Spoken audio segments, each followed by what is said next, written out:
everyone. So I am Riya. Welcome to my YouTube channel. Here we gonna make DirectX simple and clear. No jargon, just easy learning. So are you ready to dive in? All right.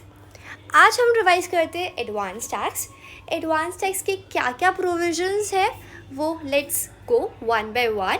Okay, start करते हैं. Advance tax क्या होता है? Advance tax it's just a prepaid tax, right, where we have to pay the tax in the installments.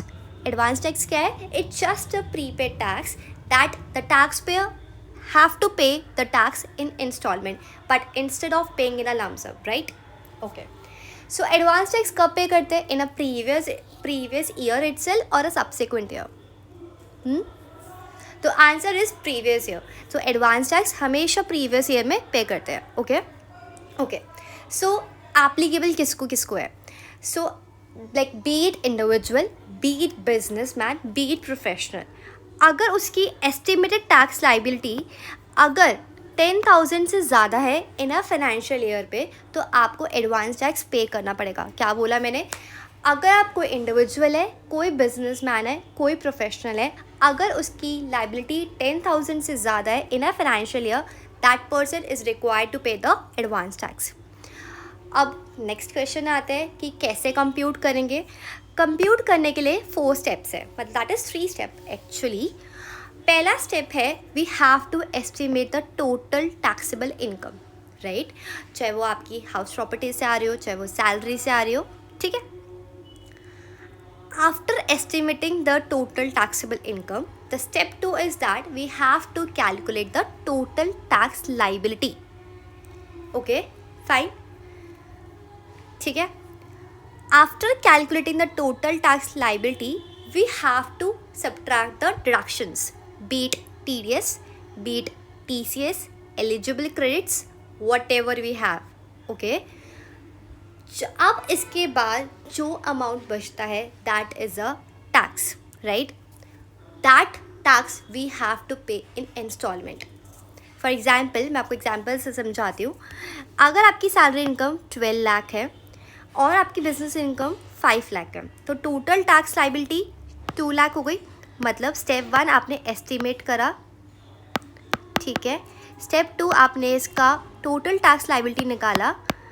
Then आपने TDS को deduct कर रहे हैं. कैसे? 2 लाख माइनस 120 दैट इज़ 80,000. ये हमारा स्टेप 3 है. जो अब ये जो अमाउंट आया है that is a advance tax that we have to pay the instalments. Okay, correct, ठीक है, चलेगा. ओके. अब नेक्स्ट क्वेश्चन ये आता है कि हमें इसको पे कैसे करना है. हमने एडवांस टैक्स कैलकुलेट कर लिया, ठीक है. अब हमें पे कब करना है? तो मैंने इसको 2 कैटेगराइज को डिवाइड कर रखा है, रेगुलर टैक्स पेयर और अ presumptive tax pair.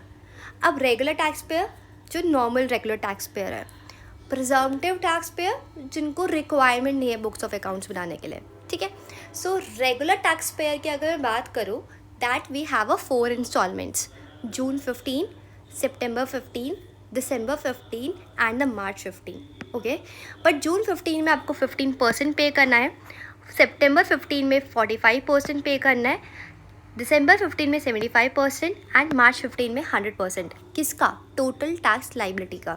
It means 4 instalment, कुछ परसेंटेज आपको देना है 15, 45, 75, 100, ठीक है.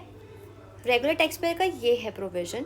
बट अगर if I talk about the presumptive tax payer, उनको बोला है कि आप छोटे लोग हो जिनको रिक्वायरमेंट ही बुक्स ऑफ अकाउंट्स बनाने की है ही नहीं, तो it means you have to pay in 1 instalment that is before March 15, that is before March 15, that is last instalment. अगर वो भूल भी जाता है तो उनको ये भी तो बोला है कि आप 31 मार्च से भी पहले आप पे करोगे ना, still it is to be considered as a advance tax. That is clear. तो मैंने क्या बोला, 2 कैटेगरीज में डिवाइड कर लो, रेगुलर, प्रिजम्पटिव. रेगुलर में 4 इंस्टॉलमेंट्स है, 15, 45, 75, 100. प्रिजम्पटिव में 1 instalment that is 100%. That is to be paid before 15 March. अगर if you forget to pay then you have to pay before 31st March. Otherwise, you have to suffer the interest and penalties. That's clear? Fine. इतना समझ आ गया. अब question ये आता है कि क्या सबको एडवांस टैक्स पे करना होता है क्या? उसमें बोला है कि नहीं, एक का एग्जामिशन गिवन है. एग्जामिशन को किसी और से समझाते हैं. अगर कोई भी सीनियर सिटीज़न है जिनकी एज 60+ है, ऑब्वियसली अगर उसकी कोई बिजनेस इनकम नहीं है तो that person is exempted from advance tax. क्या? अगर कोई सीनियर सिटीज़न है, अगर कोई इसकी बिजनेस इनकम नहीं है तो that person is required to pay और नॉट, तो it means he is exempted. Okay, it means he is exempted from advance tax. Is it clear? So इसलिए की इनसाइट यही है, अगर जिसकी भी फ्लक्चुएटिंग इनकम है तो वो अपनी एस्टिमेट्स को रिवाइज करें क्वार्टरली बेसिस पे, ताकि आपकी कोई पेनल्टीज़ ना हो. ठीक है? Is it clear now? Fine. अब पेनल्टीज़ पे आ गई है बात, तो इसकी पेनल्टीज़ भी देखिए कैसे है. पेनल्टीज़, चलो इसको आप आराम से सुनना, ये बहुत इंपॉर्टेंट प्रोविज़न. अभी हमने बेसिक चीज़ें चल रहे थे, ये बहुत ज़्यादा इंपॉर्टेंट प्रोविज़न है. अब स्टार्ट हो रहा है. ठीक है? ओके. अब अपनी आइज़ बंद करना, बस आप विजुअलाइज करना मैं क्या बोलना चाह रही हूँ. ठीक है? पहला हम करेंगे 234A. ठीक है? 234A क्या बोलता है? Interest in delay in return filing, that is 234A. ये क्या बोलता है?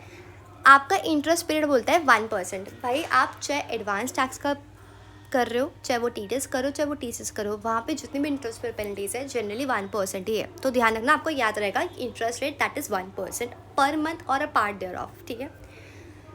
अगर आपने कोई आपका सेक्शन ही बोलता है to interest delay in filing return, right? Delay हुआ फाइलिंग रिटर्न का, तो ऑब्वियसली हमारा इंटरेस्ट पीरियड तो स्टार्ट वहीं से होगा ना, जब आपकी ड्यू डेट होगी और एक्चुअल फाइलिंग, राइट? तो यही मेरा इंटरेस्ट पीरियड है. ख़त्म. मल्टीप्लाई. अमाउंट क्या होगा बताओ? अमाउंट क्या होगा? अमाउंट यही होगा जो आपने टैक्स एज पर ROI निकाला था. ROI को मैं थोड़ा सा फोकस कर रही हूँ. ROI, ठीक है? इसकी बहुत इंपॉर्टेंस है, इसलिए बता रही हूँ. जो भी आपने टैक्स एज पर ROI निकाला था, after adjustment of TDS, TCS, relieve what ever you have, उसको डिडक्ट करके जो अमाउंट आता है उस पर आपका कैलकुलेट होगा. तो मैंने क्या बोला नटशेल पे? Interest rate 1% multiply by from the due date till actual return filing of income, और मल्टीप्लाई बाय कौन सा अमाउंट आएगा? Tax as per ROI but after adjustment of credits that we have. Is it clear now? चलो अब करते हैं दूसरा 234B. अच्छा ठीक है, पहले एक बार देख लो कि क्या प्रोविजन लिखा है मैंने यहाँ पे. 1% per month part thereof interest period के after the due date of ROI till the date of actual filing of return. Calculation कैसे निकालिए? Tax as per ROI after adjustment of TDS, TCS and credits that you have. ठीक है? अब वापस eyes close कर लो. 234B करते हैं. 234B बोलता है कि non payment of advance tax. ये आपका जब भी अट्रैक्ट होता है जब आपका advance tax that you have paid is less than 90%. क्या कंडीशन? सुनो, advance tax that you have paid is less than 90% of the total tax liability. For example that if your total tax liability is 1 lakh and you have paid 70,000, it means which is less than. So आपका कितने का shortfall है? That is 30,000. तो ये amount तो आएगा 30 shortfall amount. Multiply. Interest क्या होगा? 1% पर मंथ और part thereof. Interest period क्या होगा? अब इसका इंटरेस्ट पीरियड थोड़ा है कि ये असेसमेंट ईयर से स्टार्ट होगा from 1 April, because advance tax हमेशा प्रीवियस ईयर में पे करते हैं. तो आपका इंटरेस्ट का जो कैलकुलेशन है वो असेसमेंट ईयर से स्टार्ट होगा. तो from April 1 till the actual payment. तो मैंने क्या बोला? Shortfall amount multiply by 1% multiply by आपका from April 1 till the actual date of payment. Clear? अब अपनी आइज़ खोलो, एक बार देखो प्रोविजन क्या है. यही बोला है मैंने भी. 1% per month part there of, ठीक है, from April 1 of assessment year till the actual payment, shortfall amount. और कंडीशन यही थी कि अगर आपने advance tax which is less than 90% of total tax liability. Clear? चलो वापस आइज क्लोज कर लो. अब नेक्स्ट है 234C deferment of advance tax. Deferment क्या बोलता है कि जो लॉ मेकर्स ने परसेंटेज डिफाइन की है 15, 45, 75, 100, अगर आपने उसमें परसेंटेज से लेस पेमेंट किया है तो आपको 234C अट्रैक्ट होगा। ठीक है, कितना rate? 1%। Okay okay, and multiply by आपका कितना डेफर्ड अमाउंट कितना, जैसे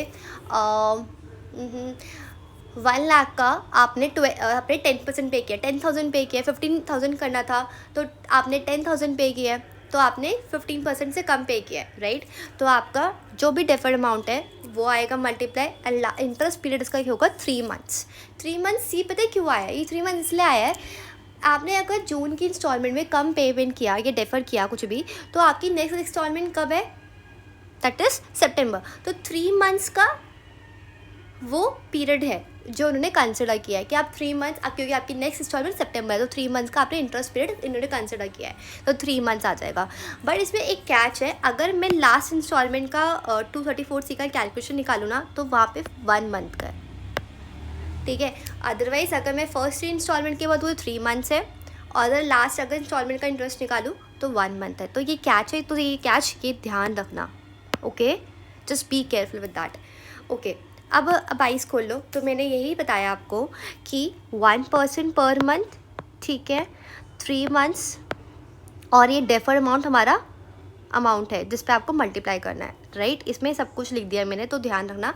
कंडीशन यही है कि if the tax pay fail to pay the required percentage of advance tax as on due date. इसकी एक्सेप्शन ये है कि कैपिटल एंड लॉटरी विनिंग्स पे कोई इंटरेस्ट नहीं लगेगा अगर आपने टैक्स पेड कर दिया है बिफोर द नेक्स्ट इंस्टॉलमेंट। ठीक है, नॉर्मल सी एक्सेप्शन है, ठीक है। ओके, अब मैं इसको एग्जाम्पल से समझाऊँ, ये ज़्यादा बेटर हो जाएगा। एक सेकेंड,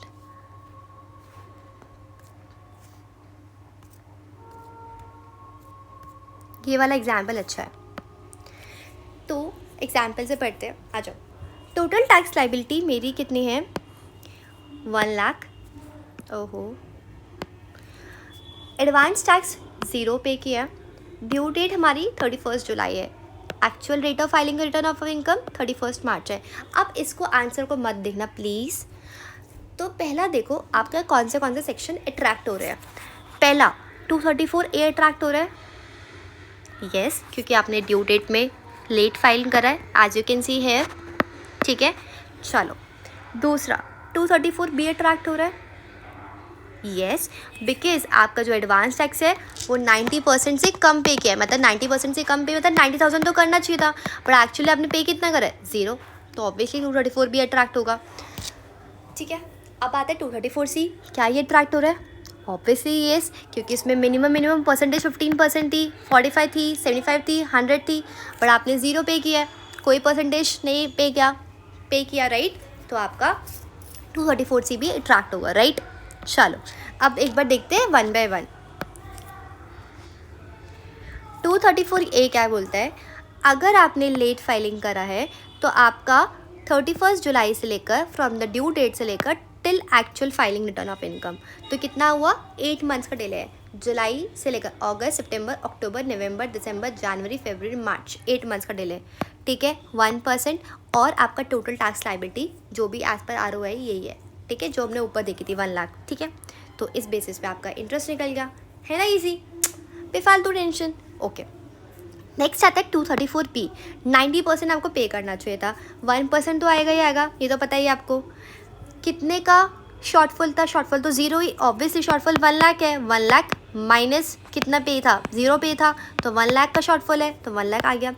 12 मंथ इसलिए आया, from the April subsequent assessment year से स्टार्ट करेंगे टिल एक्चुअल फाइलिंग कब हुई थी? मार्च में ही थी। जो पेमेंट की एडवांस टैक्स की सब कुछ ITR फाइल के साथ ही सब कुछ करिए, तो 12 मंथ्स का आ गया, क्योंकि ITR कब फाइल हुई थी? 31 मार्च, तो आपका स्टार्ट हो गया अप्रैल से लेकर 31 मार्च। अगर बीच में उसने पहले अगर कर दिया तो वही डेट हम कंसिडर करते हैं, बट 31 मार्च का लास्ट डेट आ रही है यहाँ पे, तो 12 मंथ्स, तो आ गया 12,000। ये भी क्लियर, कितना ईजी है ये भी। Now we move to 234C। वो बोलता है deferment of advance tax. Deferment of क्या बोलते हैं, अगर आपकी जो परसेंटेज डिफाइन है लॉ मेकर्स ने वो नहीं पे करना चाहिए। तो 1 लाख का 15% 15,000, पर आपका पेड कितना है 0, शॉर्टफॉल 15,000। तो जो मतलब डेफर्ड अमाउंट है, डेफर्ड अमाउंट 1% और 3 मंथ्स का इंटरेस्ट, वो जो मैंने आपको समझाया था।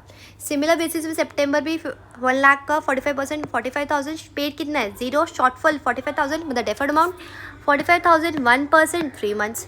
सिमिलर बेसिस में दिसंबर का भी ऐसे हो गया। बट अगर मैं मार्च की बात करूँ तो 1 लाख का था, मतलब कुछ भी पेड नहीं करा, 1 lakh paid 0, shortfall 1 lakh 1%, 1 month.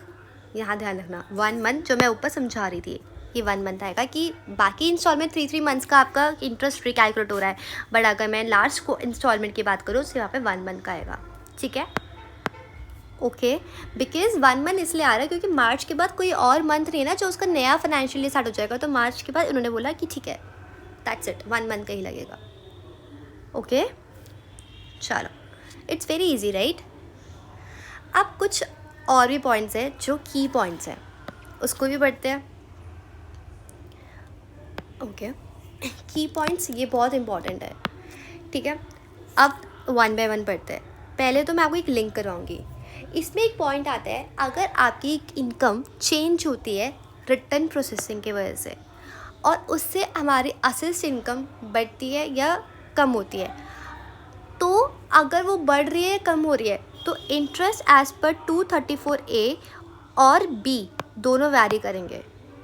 मतलब अगर मेरी इनकम 1 लाख, मैंने 1 लाख मेरी इनकम थी और मेरी असिस्ट इनकम हुई रिटर्न प्रोसेसिंग की वजह से 2 लाख, तो मैं अब वापस रिकैलकुलेट करूँगी 234A और B का इंटरेस्ट। ठीक है, मैं वापस रिकैलकुलेट करूँगी। इट मीन्स अगर मेरी रिटर्न प्रोसेसिंग होती है तो मेरा 234A और 234B का इंटरेस्ट वैरी करेगा। ठीक है, वापस रिकैलकुलेशन करूँगी। बट अगर मैं 234C की बात बोलूँ, वो बोलते हैं कि लॉ मेकर्स बोलते हैं कि आप चाहे रिटर्न प्रोसेसिंग में आपकी असिस्ट इनकम बढ़े या कम होए, आपका इंटरेस्ट ऑलवेज कैलकुलेट होगा as per ROI, as per ROI, always always always. जब भी मैं आपको यहाँ पे ना ये बता रही थी पॉइंट, ये ROI की बहुत इंपॉर्टेंस है। 234A और B में दोनों में ROI है। ठीक है, यहाँ पे ROI, यहाँ पे भी ROI। ठीक है, यहाँ पे भी ROI, यहाँ पे भी ROI। अगर आपकी असिस्ट इनकम हो जाए, अगर असिस्ट इनकम से आपकी मतलब रिटर्न प्रोसेसिंग की वजह से अगर असिस्ट इनकम बढ़ जाती है तो यहाँ पे आपका 234A और B किस पे कैलकुलेट होगा, tax liability on assessed income, not on ROI। तो यही पॉइंट लिखा है यहाँ पे, अब ढंग से पढ़ो। If income changes due to return processing, we have to calculate the tax on assessed income not on ROI। ठीक है, फॉर क्यों 234A और 234B के इंटरेस्ट की कैलकुलेशन के लिए। तो यही लिखा है, दैट्स इट। ओके, बट अगर मैं 234C की बात करूँ, interest is always calculated as per ROI, assessed income पे नहीं कैलकुलेट होगा। तो मैं इन अ नटशेल बोलूँ कि अगर रिटर्न प्रोसेसिंग होती है और असिस्ट इनकम चेंज होती है, ठीक है, आपकी इनकम चेंज हो जाती है, तो आपका 234A और B रिकैलकुलेट होगा, बट 234C रिकैलकुलेट नहीं होगा, वो जैसे था वैसे ही रहेगा। Okay, fine with it. चलो, नेक्स्ट है हमारा एडवांस टैक्स। इसमें कोई स्पेशल केस पे है। स्पेशल केस क्या है, अगर इफ़ एन SSC कोई भी अनयूजुअल इनकम को एस्टिमेट नहीं कर पाता, लेट्स सपोज कैपिटल गेन या डिविडेंड या कोई PGBP इनकम, ठीक है, तो उस पर हम एडवांस टैक्स उनको ये एग्जेम्पशन दी गई है कि एग्जेम्पशन नहीं है, इट्स लाइक उनको लॉ मेकर्स ने एक प्रोविज़न डाला है कि अगर आप एस्टिमेट नहीं कर पाते कोई बात नहीं, जिस दिन आपकी वो इनकम आती है उसके बाद जो भी इंस्टॉलमेंट ड्यू होएगी उसमें आप उस एडवांस टैक्स पे कर देना। ठीक है, जिस टाइम वो इनकम आएगी, उसके बाद जो रिमेनिंग इंस्टॉलमेंट होगा उस पर आप एडवांस टैक्स पे कर देना। अगर हमारा कोई इंस्टॉलमेंट ड्यू ही नहीं हुआ, मतलब लेट्स सपोज हमारी इनकम आती है 16 मार्च को, तो हमारा इंस्टॉलमेंट तो ड्यू नहीं है ना, वो 15 मार्च को था, ख़त्म हो गया। तो उन्होंने बोला कोई बात नहीं, आप 16 मार्च के बाद जो भी डेट है 31 मार्च तक आप कभी भी पे कर सकते हो, but it must be paid before 31 March. तो यही लिखा। अब देखो, if an assessee can not estimate the capital gain winning dividend PGBP income, मतलब जो फर्स्ट टाइम देख रहा है, तो advance tax on such income shall be paid in the remaining instalment after receipt of such income. If no instalment is due, तो income receive, मतलब income receive 16 March और 31 मार्च के बीच में आ रही है, तो advance tax must be paid by 31 March of the same financial year. और उन्होंने ये भी बोला कि हम 234C जब कैलकुलेट भी करेंगे ना इसके लिए इंटरेस्ट, तो वो वहाँ से स्टार्ट होगा जिस क्वार्टर पे आपकी इनकम आई थी, उससे, उस क्वार्टर से स्टार्ट होगा, शुरू से स्टार्ट नहीं होगा, ध्यान रखना। ओके, इसका एग्जाम्पल भी है तो टेंशन नहीं, ठीक है, हो जाएगा, समझ आ जाएगा। क्या अगर यहाँ पे समझ नहीं आए तो एग्जाम्पल से पक्का फॉर श्योर समझ आ जाएगा, फॉर श्योर। चलो ओके, नेक्स्ट पॉइंट ये है कि लॉ मेकर्स ने एक और एग्जेम्पशन दे रखी है। अब देखो बताती क्या, कुछ जो परसेंटेज डिफाइन थी, याद है ये ऊपर परसेंटेज, उन्होंने बोला था कि आपको 15%, 45%, 75%, 100% पे करनी है। पर लॉ मेकर्स ने बोला कि कुछ ऐसे लोग हैं जो हम प्रोडक्ट नहीं कर पाते, एस्टिमेट नहीं कर पाते। अगर हम 15% पे नहीं करोगे तो आप तो इंटरेस्ट लगा दोगे। तो उन्होंने बोला कोई बात नहीं, आप 15% नहीं पे कर पाते, 12% तो आप मिनिमम पे कर दो ना, चलेगा ना। अगर आप 12% ही मिनिमम पे करोगे ना, तो मैं 234C का इंटरेस्ट, मतलब वो प्रोविजन अट्रैक्ट नहीं करवाऊँगा। क्या 15% नहीं हो रहा ना, कोई बात नहीं, 12% भी कर दो ना, तो 234C का इंटरेस्ट का प्रोविजन अट्रैक्ट नहीं होगा। ओके, तो कुछ लोग बोलते कि सितंबर 5, मतलब हम 6 मंथ्स तक भी प्रोडक्ट नहीं कर पा रहे। तो उन्होंने बोला, लॉ मेकर्स ने बोला कोई बात नहीं, 45% अब बोला ना यहाँ पे डिफाइन, अगर आप 36% भी करोगे ना टोटल टैक्स लायबिलिटी का, तो भी मैं 234C का प्रोविजन अट्रैक्ट नहीं होगा। तो उन्होंने बोला ठीक है। पर अब बोलते लॉ मेकर कहता थर्ड इंस्टॉलमेंट में कोई एग्जेम्पशन है क्या? उन्होंने बोला ना भाई ना, अब नहीं, अब थर्ड आप दिसंबर 15 तक आ गए हो, अब आपको एस्टिमेट पता लगना चाहिए कि भाई इतनी इनकम तो है ही। तो उन्होंने बोला कि अब तो कोई एग्जामिशन नहीं है, यहाँ पे आपको 75% ही पे करना पड़ेगा और यहाँ पे 100% ही पे करना पड़ेगा। ठीक है, तो यही बोला गया है। इसके नीचे आप प्रोविजन देखो, आप no interest under section 234C if the SSC has paid 12% of the total tax by the first installment, 36% of the total tax by the second installment। ये सिर्फ एग्जेम्पशन सिर्फ फर्स्ट 2 इंस्टॉलमेंट पे है, उसके बाद नहीं है। बट इसमें एक और कैच है, या आप जब इंस्टॉलमेंट कर रहे हो ना, तो ये सिर्फ चेक करने के लिए है, जस्ट फॉर अ चेक कि आपने क्या आपका 234C अट्रैक्ट होगा या नहीं होगा। अगर अट्रैक्ट हो रहा है तो 15% के बेसिस पे ही आपका इंटरेस्ट लगेगा, जो 15 मतलब जो परसेंटेज डिफाइन की है, ये सिर्फ चेक करने के लिए है। आपका इंटरेस्ट की कैलकुलेशन से कोई मतलब नहीं है इसकी, ठीक है, इसलिए जस्ट फॉर अ चेक। ये भी एग्जाम्पल के साथ समझा दूंगी, तो ये भी आपको दोनों पॉइंट समझ आ जाएंगे। दोनों पॉइंट का पेपर एग्जाम्पल है, ठीक है, तो इसको बहुत क्लियरली समझना एग्जाम्पल के साथ, ठीक है, बहुत आराम से समझाऊंगी, बहुत अच्छा एग्जाम्पल है, ठीक है। ओके, सो ये था मेन। एक और चीज़ थी जो उसमें मुझे यहाँ पे कवर करनी है, विच आई फॉरगॉट। जब हम 234A का प्रोविज़न की बात कर रहे थे, तो यहाँ पे बोला था कि आपको एडजस्टमेंट सारी माइनस करनी है। उन्होंने बोला था, एक सुप्रीम कोर्ट में डिसीज़न लिया कि डॉक्टर प्रणॉय रॉय के केस के अंदर क्रेडिट उसका भी मिल जाएगा जो सेल्फ असेसमेंट टैक्स पे करेगा, अगर if it is paid up to due date of return filing. जो हम यहाँ माइनस करें ना after adjustment of TDS TCS, तो सेल्फ असेसमेंट का भी आपको क्रेडिट मिल जाएगा, ठीक है। अगर आपका if it is paid up to due date of return filing, अगर उसके बाद पे हुआ है तो दिस इज़ नो यूज़, ठीक है। चलो, तो मेनली सारी चीज़ें प्रोविज़न मैंने क्लियर करवा दी है। अब इसका एग्जाम्पल देखते हैं, जो उसका मैं तुम्हें बता रही थी। इसका एग्जाम्पल बहुत अच्छा है, तो प्लीज़ अच्छे से समझना, ठीक है। ओके, अगर नहीं समझ आया तो आई एम ऑलवेज हियर, आप मुझे पिंग कर देना, ठीक है। ओके, इसको मैं अच्छे से समझाना चाह रही हूँ, तो ओके।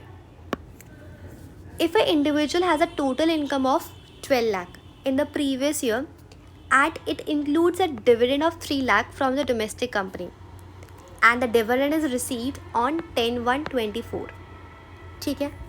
हमने ये एज्यूम किया है कि हमारा जो डिविडेंड है अनयूजुअल इनकम है, हमें नहीं पता वो इनकम कब हो रही है, हमें कैसे पता वो डिविडेंड होगी कि नहीं होगी। तो मैंने स्टार्टिंग में बिगनिंग ऑफ द ईयर में मैंने ये इनकम प्रिडिक्ट करी है कि मेरी इनकम 9 लाख होगी। 9 लाख कैसे, 12 लाख माइनस 3 लाख, ठीक है। मेरी इनकम 9 लाख हुई, तो मैं 9 लाख के बेसिस पे मैं अपना एडवांस टैक्स पे करूँगी, ठीक है। तो मैंने फर्स्ट इंस्टॉलमेंट में 12,000 पे किया, सेकंड में 18, थर्ड में 30 और फोर्थ में 90। जब मैंने 9 लाख पे अपना टैक्स निकाला, वो निकाला 96,200, ठीक है। तो क्वेश्चन बोलता है we have to compute the interest as per 234C। 234C क्या बोलता है, अगर आपने डिफाइंड परसेंटेज आपने पे नहीं किया तो आपको एडवांस मतलब दैट इज़ 234C अट्रैक्ट होगा। चलो ओके, स्टार्ट करते हैं। पहला इंस्टॉलमेंट की बात करते हैं। 96,200 हमें मल्टीप्लाई करना पड़ेगा, हमें देखना पड़ेगा कि हमने 56 हमारा जो 96 जो 200 है हमारी टोटल टैक्स लाइबिलिटी पूरे साल की है, हम ये सोच के बैठे हैं। तो हमें पहले चेक करना है कि 15% कितना, हमें 15% पे करना है फर्स्ट इंस्टॉलमेंट पे, तो आते हैं 14,430। बट आपने अभी मैंने पढ़ाया था कि लॉ मेकर्स ने एग्जेम्पशन दे रखी है कि आप फर्स्ट इंस्टॉलमेंट 12% भी पे कर सकते हो। तो 96,200 का अगर मैं 12% निकालूँ तो कितना आता है 11,544। ओ इट मीन्स हम एग्जामिशन में फॉल कर गए, मतलब हमारा 234C अट्रैक्ट नहीं हुआ because we have paid more than 11,544 because we have paid 12,000, right. तो it means we have it falls under the exemption, तो हमारा 234C अट्रैक्ट नहीं हुआ, राइट। तो that's why we have mention nil interest because SSC has paid minimum 12%। Is it clear? Okay, ये देखो सिर्फ check करा मैंने सिर्फ। ओके, नेक्स्ट हमारा आता है सेकेंड इंस्टॉलमेंट में आते हैं, हम सेकेंड क्वार्टर पे आ गए। 96,200 का अब 45% पे करना है, 43,290। अब फिर हम एग्जामिशन चेक करेंगे क्या हम उसे फॉल करते हैं नहीं करते। एज पर एग्जामिशन अगर मैं 96,200 का 36% रिकैलकुलेट करोगे तो आता है 34,632, और हमने कितना पे करा है टोटल अभी तक 12 + 18 दैट इज़ 30,000, ठीक है। तो क्या हम इसके अंदर एग्जामिशन के अंडर फॉल कर रहे हैं? नो, इट मीन्स 234C तो अट्रैक्ट होगा, राइट। अब 234C अट्रैक्ट होगा, ये अब 12% 36% भूल जाओ, ये सिर्फ चेक करने के लिए हमने चेक कर लिया कि हम एग्जामिशन फॉल कर रहे हैं नहीं कर रहे, वैसे ही कैलकुलेट होगा जैसे 234C का प्रोविजन बोलता है।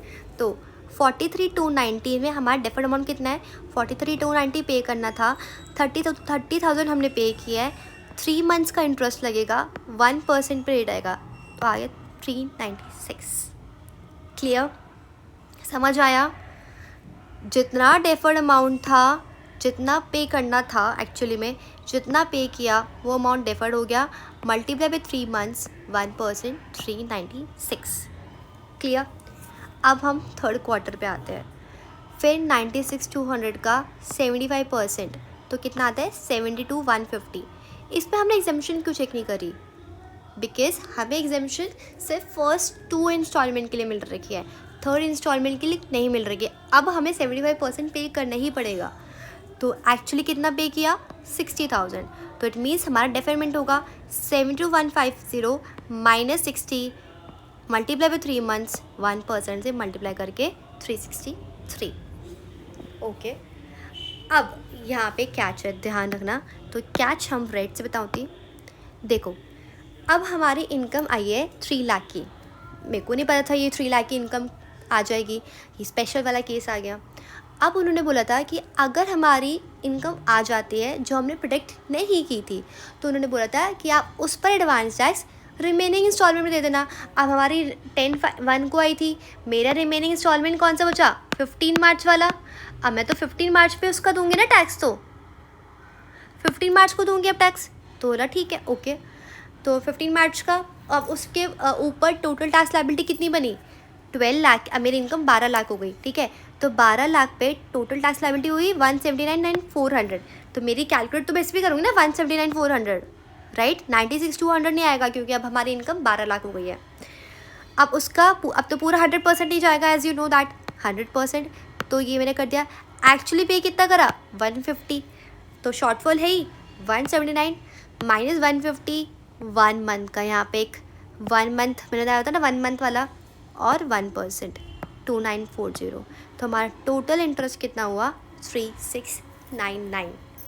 समझ आया? ये अच्छा क्वेश्चन है, आराम से एक बार just go through once again, ठीक है। अगर नहीं समझ आ रहा तो मुझे पिंग कर देना, मैं वापस समझा दूँगी, ठीक है, ओके। अब छोटा सा प्रोविज़न रहता है, बस ख़त्म, एडवांस टैक्स ख़त्म। अब हमारे छोटे है पॉइंट्स। 234E बोलता है अगर आप लेट फाइलिंग करोगे TDS, TCS और स्टेटमेंट, तो आपकी penalty 200 rupees per day, but up to TDS और TCS की अमाउंट तक, इसलिए हमें कंप्लाई करना चाहिए फाइलिंग, ठीक है। 234F बोलते हैं अगर आप लेट फाइल करते हो इनकम टैक्स रिटर्न को, एक सेकेंड, इसके साथ पेनल्टी भी तो, इंटरेस्ट भी तो पढ़ा है हमने भी, यस। कौन सा? 234A, correct. तो आपने अगर लेट फाइल किया, interest along with the penalty दोनों पे करना पड़ेगा, ओके। कितना? अगर इनकम लेस देन 5 लाख है 1000, इनकम मोर देन 5 लाख है 5000। तो इसलिए बोलते हैं कि file ITR before due date. 234H अगर आपने डिले करवाया पैन आधार लिंकिंग में, तो 1000 रुपीज़ की पेनल्टी। कुछ था? कुछ भी नहीं था, बस ख़त्म। All right, moving forward to TCS। TCS क्या होता है? हाँ, so TCS it's just a mechanism where we have to collect the टास्क from the buyer, or at the time of payment, or at the time of sale, whichever is earlier. But there are few sections where we have to collect the tax at the time of payment itself. Okay?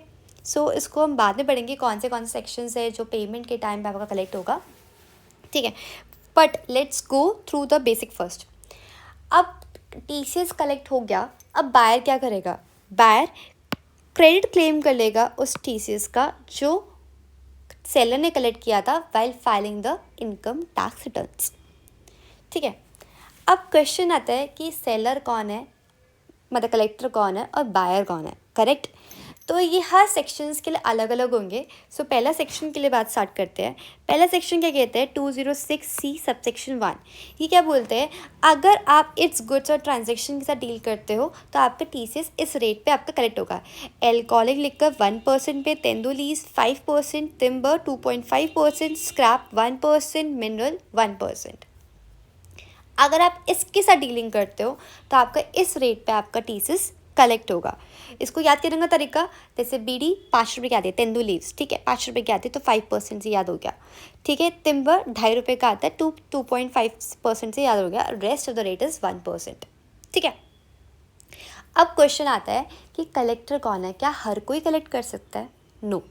इससे बोला अगर आप ये transaction के साथ deal कर रहे हो तो उसमें बोला एनी पर्सन, कोई भी कलेक्ट कर सकता है, yes, but other than individual HUF को छोड़कर, बट इंडिविजुअल HUF में एक एक्सेप्शन डाल दी कि अगर उनका लास्ट ईयर का टर्नओवर 1 करोड़ से ज़्यादा है इन केस ऑफ बिजनेस, और ग्रॉस से 50 लाख से ज़्यादा इन केस ऑफ प्रोफेशनल, तो आप कलेक्ट कर सकते हो, otherwise you are not allowed. क्या? अगर आपका टर्नओवर लास्ट ईयर 1 करोड़ से ज़्यादा है या ग्रॉस रिसिप्ट 50 लाख से ज़्यादा है, then you are eligible to collect the TCS from this transaction, otherwise you are not allowed. Okay, fine, ठीक है। क्या सब पे कलेक्ट कर सकते हैं? उन्होंने बोला कि नो, कुछ बायर्स ऐसे हैं कि हम उन पर टीसीएस कलेक्ट नहीं कर सकते। क्या? पहला बायर है, अगर आपका बायर पब्लिक सेक्टर कंपनी है, सीजी, एसटी, एम्बेसी है, हाई कमीशन है, लेगेशन है, तो ये सब बायर्स है, लोकल अथॉरिटी सब, तो आप इस पर टीसीएस कलेक्ट नहीं कर सकते इस ट्रांजेक्शन्स पे, ठीक है? ओके। दूसरा, if the buyer is buying the goods for personal consumption, तो आप उसके लिए भी नहीं कर सकते। अगर ऑब्वियसली मैं मतलब लाइक कोई भी तेंदुलीज के लिए मतलब लाइक बीट लेने जा रहा है, वो बोलेगी सर रुको रुको रुको 5% टीसीएस लगाना फिर आपको एफ ले जाना, तो ऑब्वियसली नॉट ना, that because the buyer is buying the goods for personal consumption, right? So आप उस पर आप टीसीएस उनके लिए यहाँ पे एग्जेम्प्टेड है, ठीक है? सो बेसिकली ये क्यों आया है टीसीएस इसलिए आया है ताकि हम ट्रैक कर सके हाई वैल्यू बिजनेस डील्स को और प्रिवेंट कर सके टैक्स एवेजन को। ये इसलिए ये टीसीएस आया है। प्लीज़ कॉन्सेप्ट पे जाओ, ठीक है? ओके, तो इतना समझ आया कि ये रेट्स है। ये अगर इसके साथ करोगे डीलिंग ट्रांजेक्शन पे, आपका इस कलेक्ट पे होगा। कलेक्टर कौन है? Any person other than individual HF. अगर उनका टर्नओवर 1 करोड़ से ज़्यादा है या 50 लाख से ज़्यादा है, तो आपका टीसीएस कलेक्ट कर सकते हो। Buyer if the buyer is buying the good for personal consumption, या अगर बायर गवर्नमेंट है तो आप टीसीएस नहीं लगेगा, ठीक है? एक और चीज़ इसमें है स्क्रैप। यहाँ पे स्क्रैप का मतलब क्या है? स्क्रैप का मतलब ऐसा कि आपको नॉट यूजेबल एज सच, मतलब वो एज सच यूजेबल नहीं हो रहा। अगर आप इसमें कुछ इनपुट डाल रहे हो या कुछ कन्वर्ट कर रहे हो फिर उसके बाद यूज़ करो, that is not a scrap, mind it, okay? ठीक है, okay. Next section is that sale of goods exceeding 50 lakh. ये क्या बोलता है? अगर आप गुड्स सेल करते हो और वो 50 लाख से ज़्यादा है, then you are required to collect the TCS at the rate of 0.1% on the sale consideration exceeding 50 lakh. exceeding 50 lakh मतलब मैंने 60 लाख का गुड सेल करा, ठीक है? तो मेरा जो TCS कलेक्ट होगा 60 minus 50, that is equal to 10 lakh. 10 lakh पे 0.1% आपका TCS कलेक्ट होगा। बट हर कोई कलेक्ट कर सकता है क्या? अगर मेरी सेल ऑफ गुड्स 50 लाख से ज़्यादा हुई? नहीं, इसमें भी आपको कैच है। अगर सेलर का टर्नओवर 10 करोड़ से ज़्यादा है ना प्रीसीडिंग फाइनेंशियल ईयर, तब भी आप एलिजिबल हो कलेक्ट करने के लिए, अदरवाइज नो। क्या बोला? अगर सेलर का टर्नओवर 10 करोड़ से ज़्यादा है ना preceding financial year, then you are eligible to collect the TCS on the sale of goods, otherwise you are not allowed, ठीक है? बट अगर बायर ने पैन नहीं दिया तो TCS का रेट 1% हो जाएगा। अगर बायर ने पैन नहीं दिया तो TCS का रेट 1% हो जाएगा, okay? If the buyer deducted the TDS under any section, then TCS will not be applicable under this section. अगर बायर ने TDS किसी और में अपना TDS डिडक्ट करवा लिया तो यहाँ पे TCS कलेक्ट नहीं होगा, ओके? और यहाँ पे कोई एडजस्टमेंट सेल रिटर्न्स की और GST की एडजस्टमेंट नहीं होती TCS कलेक्ट करने में, इस सेक्शन में। और अगर आप सेल ऑफ फ्यूल करते हो NR एयरलाइंस पे, उस पर कोई TCS नहीं होगा। इट डजेंट मैटर अगर if it is exceeding 50 lakh, no TCS will be applicable if you are selling of fuel to the NR airlines, it is exempted, okay? Fine, ठीक है, ओके। इस सेक्शन को याद किस करूँगी? 1H को। 1H मतलब high value of goods. High value of goods मतलब 50 लाख से ज़्यादा, okay? Fine. Moving forward to 206C1F। ये क्या बोलता है? अगर सेल ऑफ मोटर व्हीकल करते हो, sale of motor vehicle, yes, if it is exceeding 10 lakh, क्या बोला? If it is exceeding 10 lakh then TCS will be applicable. अगर मैंने कोई गाड़ी बेची, ठीक है, 12 लाख की गाड़ी बेची, तो मैं TCS कलेक्ट करूँगी उस पर, ठीक है? कितने रेट पे? 1% ऑफ द सेल कंसिडरेशन। क्या ये 10 लाख आप इंडिविजुअल सेल को देखोगे या एग्रीगेट सेल को देखोगे? यहाँ पे आप इंडिविजुअल सेल को देखोगे। अगर मेरी इंडिविजुअल सेल 10 लाख से ज़्यादा है तो आप इस पे TCS कलेक्ट होगा, अदरवाइज नो TCS, ठीक है? क्या मैंने जब गाड़ी बेची हर कोई जब गाड़ी बेचेगा हर कोई कलेक्ट करेगा? बताओ। नो, इसमें यहाँ पे बोला है टीसीएस जब भी अप्लाई होगा अगर आप मोटर व्हीकल सेल करो at a retail level, but अगर डिस्ट्रीब्यूटर मतलब डिस्ट्रीब्यूटर्स को दे रहे हो, मैन्युफैक्चर डिस्ट्रीब्यूटर को दे रहे हो, वहाँ पे टीसीएस अप्लाई नहीं होगा। समझा? ओके। अगर पब्लिक सेक्टर कंपनी को आप मोटर व्हीकल सेल करो उन पे भी टीसीएस अप्लाई नहीं होगा, यही लिखा हुआ है। ठीक है, तो मैंने क्या बोला, सेल ऑफ मोटर व्हीकल करो एक्सीडिंग 10 लाख है, टीसीएस आपका 1% पे लगेगा। ठीक है, आपको ये ट्रांजेक्शन आपको इंडिविजुअल वाइज देखनी है और टीसीएस लगेगा रिटेल लेवल पे। ठीक है, okay. Next section is that, ये थोड़ा सेक्शन बहुत अच्छा है, इसकी एग्जाम्पल मेरे पास बहुत अच्छा है तो मैं इसको एग्जाम्पल से कराऊंगी। ठीक है, तो बाकी छोटे छोटे प्रोविजन ख़त्म करते हैं इसको पहले। अगर आप पैन आधार कार्ड नहीं दोगे तो आपका टीसीएस इस हायर रेट पे एप्लीकेबल होगा, twice the specified rate of 5%, whichever is higher, पर मैक्सिमम कैप 20% से ऊपर नहीं जाएगा। पर अगर मैं 2061H की बात करूँ, हाई वैल्यू ऑफ गुड्स की सेक्शन की बात करूँ, तो आपका टीसीएस 1% रहेगा। ये हमने ऊपर पढ़ा था तो मैंने यहाँ पे भी स्पेसिफाई कर दिया है। ठीक है, नेक्स्ट, टीसीएस आपका डिपॉजिट होगा by the 7th of following month. अगर मेरे को मार्च का है, अप्रैल का है, तो मई में मैं डिपॉजिट कर दूंगी 7th ऑफ द मई। ठीक है, अगर आपने टीसीएस और टीडीएस कुछ भी, टीसीएस हो, इंटरेस्ट और पेनल्टीज आपकी लगेगी और टीसीएस की रिटर्न्स जाती है आपकी quarterly in the form of 27EQ। Okay, done. एक और छोटा सेक्शन क्या बोलता है, 206C1C, ये बोलता है अगर मैं किसी को लीज पे, लाइसेंस पे या ट्रांसफ़र कर रही हूँ राइट्स, किस चीज़ का, पार्किंग लॉट्स का, टोल प्लाजा का या माइनिंग एंड क्वेरिंग का, तो मेरा टीसीएस कलेक्ट करूँगी कितने रेट पे, 2% पे। ऑब्वियसली कलेक्टर कौन होगा, जो लीज पर दे रहा है, बायर कौन होगा, जो लीज पर ले रहा है। But other than public sector company, अगर गवर्नमेंट ले रही है, ठीक है, गवर्नमेंट कंपनी ले रही है, तो आपको टीसीएस कलेक्ट नहीं होगा। ठीक है, अब इस सेक्शन पे चलते हैं, 206C1G। ये क्या बोलता है, बहुत अच्छे से सुनना। अगर मेरी कोई रेमिटेंस कर रही हूँ बाहर, क्या, अगर मैं कोई रेमिटेंस कर रही हूँ बाहर, and if it is of education and medical purpose, education और मेडिकल पर्पस के लिए कर रही हूँ और वो 7 लाख से बिलो है, तो आपका कोई टीसीएस नहीं है। क्या, education medical remittance below than 7 lakh, no TCS. If it is more than 7 lakh, 5%। If it is more than 7 lakh, 5%। अगर मैं और कोई रेमिटेंस करूँ other than education remittance, below than 7 lakh, no TCS, more than 7 lakh, 20% TCS, जो रेट है अभी। ठीक है, समझ आया? Education 5%, more than other remittance 20%। Education में एक और चीज़ है, अगर आपने रेमिटेंस करी है एजुकेशन लोन लेकर, अगर आपने रेमिटेंस करी है बाहर, ठीक है, और एजुकेशन लोन लेकर करी है, तो आपका जो रेट है ना, वो 5% वाला रेट था, वो 0.5% हो जाएगा। ठीक है, वो आपका जो रेट है वो 0.5% हो जाएगा। ऑब्वियसली जो टीसीएस एप्लीकेबल कब था, मोर देन 7 लाख पे था, और जब 5% वाला रेट था वो 0.5% हो जाएगा if it is more than 7 lakh. ठीक है, ओके। नेक्स्ट आपका है OTPP। अगर आप पैकेज खरीद रहे हो तो यहाँ पे कोई लिमिट नहीं है।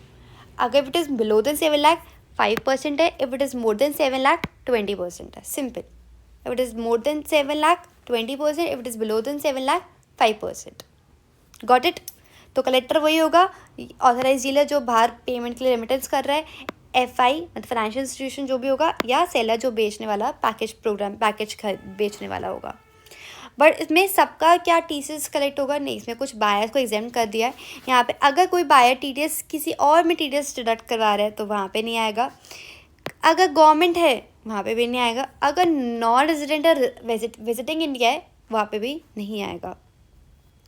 कुछ CBDT क्लैरिफिकेशंस निकाली है क्या क्या अगर आप पेमेंट करते हो ओवरसीज़ क्रेडिट कार्ड से तो आपका ये काउंट नहीं होगा, ये रेमिटेंस पे 7 लाख पे आपका काउंट नहीं होगा। जब आप 7 लाख की लिमिट को, थ्रेशोल्ड को काउंट करोगे ना, तो आपको उसको ट्रांजेक्शन को काउंट नहीं करना है if you are paying through overseas credit card से, ठीक है, ओके। और ये जो टीसीएस का 7 लाख का जो लिमिट है, या आप इंडिविजुअल ट्रांजेक्शन पे देखोगे कि एजुकेशन का अलग है, अदर रेमिटेंस का अलग है, ओटीपीपी का अलग है, नो, ये आपको कलेक्टिवली चेक होगा, चाहे वो एजुकेशन हो, चाहे वो मेडिकल हो, चाहे अदर हो, चाहे वो ओटीपी भी खरीदने के लिए हो, ठीक है। मेडिकल में क्या क्या कवर होता है? Patient attendance ticket, medical expenses and daily cost. Education में tickets, tuition, education fees and living expenses, okay. And OTPP का यहाँ पे बोला, अगर आपने सिर्फ पैकेज, मतलब पैकेज खरीदना, पूरा फुल पैकेज, चाहे उसमें आपका सब कुछ आ जाएगा, टिकट्स, घूमना वूमना, बट अगर आप सिर्फ इंटरनेशनल फ़्लाइट्स लिए, सिर्फ होटल लिए, वो कभी पैकेज नहीं बोलते उसको कभी भी, ठीक है। तो ये ध्यान रखना फर्स्ट ऑफ ऑल, ठीक है। एक सा एग्जाम्पल है मेरे पास बहुत अच्छा, यहाँ पे देखो क्या एग्जाम्पल है। Mister Raj, a Indian resident, ठीक है, make of various foreign remittance and purchase a overseas tour package भी खरीदे during the financial. Let's calculate the applicable threshold and rates. अप्रैल में से लोन फंडेड दिया, ठीक है, 5 लाख, बिलो देन 7 लाख है, राइट। तो टीसीएस लगेगा क्या? नहीं, ओके, नो टीसीएस, ठीक है। एजुकेशन सेल्फ फंडेड है, खुद से दे रहे हैं, बाहर रेमिट कर रहे हैं, 6 लाख है। 5 लाख की लिमिट हम ऑलरेडी क्रॉस कर चुके हैं, मतलब चाहे टीसीएस नहीं लगाओ पर 5 लाख हो गए ना, लिमिट कर दिया ना पूरा, तो 2 लाख की लिमिट अभी बची है, तो 2 लाख पे आपका टीसीएस नहीं कटेगा। 6 - 2 4 लाख पे आपका टीसीएस कलेक्ट होगा, ठीक है। सेल्फ फंडेड है तो 5%, अगर लोन फंडेड होता तो 0.5, बट लोन फंडेड तो ऊपर आ गया, तो मतलब ये सेल्फ फंडेड है, तो 5 lakh on 5% on 4 lakh, that is 20,000। Then medical treatment abroad है 8 लाख। अब लिमिट आपकी एग्जॉस्ट हो चुकी है, अब भाई बिलो देन 7 लाख या मोर देन 7 लाख आपका टीसीएस कलेक्ट ही होगा, चाहे आपकी आप पेमेंट उसकी कितनी कम कर रहे हो, तो आपकी लिमिट एग्जॉस्ट हो चुकी है, तो आपको 8 लाख पे 5% लगेगा, ठीक है। इन्वेस्टमेंट अदर रेमिटेंस है तो 10 लाख पे कितना, 20%। Gift to relative abroad, threshold already exhausted है, 20% ऑन 5 लाख। ओवरसीज लिए 4 लाख का, कोई वैसे थ्रेशोल्ड तो होता नहीं है इसके अंदर ऑब्वियसली, तो 5% ऑन 4 लाख। Got it? ठीक है, ये एग्जाम्पल अच्छा था। और ये कुछ एग्जाम्पल, इसको ना 194Q के साथ पढ़ना, अभी मत पढ़ना, अभी समझ नहीं आएगा, ठीक है। बट ये वाला एग्जाम्पल समझा देती हूँ। क्या, अगर कंपनी रिसीव करती advance payment of 40 lakh from the buyer B on April 1 for a goods worth 60 lakh, मतलब ऑब्वियसली गुड्स की बात हो रही है, तो कौन सा section, high value goods 1H, तो उसमें 60 लाख की परचेज की बात करी है, ठीक है। तो 40 लाख इसमें एडवांस पेमेंट, क्या एडवांस पेमेंट पे लगेगा क्या टीसीएस? हाँ भाई, कुछ भी हो, टीसीएस आपका सेल ऑफ कंसिडरेशन पे लगता है, मतलब on the receipt of consideration. यहाँ तो 40 लाख आए हैं और वो भी 50 लाख से कम है, तो अभी नहीं कलेक्ट होगा। जैसे ही वो 20 लाख का और डिलीवर कर देगा तो आपका 60 - 50 10 लाख पे आपका टीसीएस कलेक्ट हो जाएगा, कितना, 1000 रुपीज़। अब वो बायर ने अगर मना भी कर दिया कि हम नहीं हमें नहीं करना, तो वो still the company A is still liable to pay the, मतलब to deposit TCS from his own pocket. तो यही लिखा है इसके अंदर, ठीक है, और कुछ भी नहीं है। ये सेक्शन, ये टीसीएस यहीं ख़त्म हो जाता है। इसको 194Q के साथ कवर करना ज़्यादा बेटर है। बाकी कुछ कॉमन इश्यूज एंड क्लैरिफिकेशंस यही है कि जनरल रूल की TCS must be collected at the time of payment, मतलब डेबिटिंग द बायर अकाउंट और at the time of receiving the consideration which ever earlier. But exception, मैंने आपको पहले बताया, एक्सेप्शन है यहाँ पे कि अगर आप हाई वैल्यू गुड्स की बात करो या आप वो गाड़ी वाली बेचने की बात कर रहे हो, सेल ऑफ मोटर व्हीकल, तो आपका टीसीएस आपका जब भी कलेक्ट होगा only at the time of receiving the consideration. मैंने आपको पहले बताया कि इसमें कुछ सेक्शन ऐसे है जिसमें at the time of receiving consideration पे ही होगा, ठीक है। इसमें ये है कि अगर आप टीसीएस को जो डिपॉजिट नहीं करते या कलेक्ट नहीं करते तो 1% पर मंथ पे आपका इंटरेस्ट कलेक्ट होगा अलॉन्ग विद द पेनल्टीज। कब से स्टार्ट होगा? On the date on which the TCS was collectable to the date on which the TCS is actually paid. ठीक है, बाकी तो आप इस पर टीसीएस में और कुछ बचा ही नहीं। ठीक है, अगर कुछ इश्यूज हो तो पूछ लेना, I am always available. Okay, बाकी और कुछ नहीं है। Let me go one second.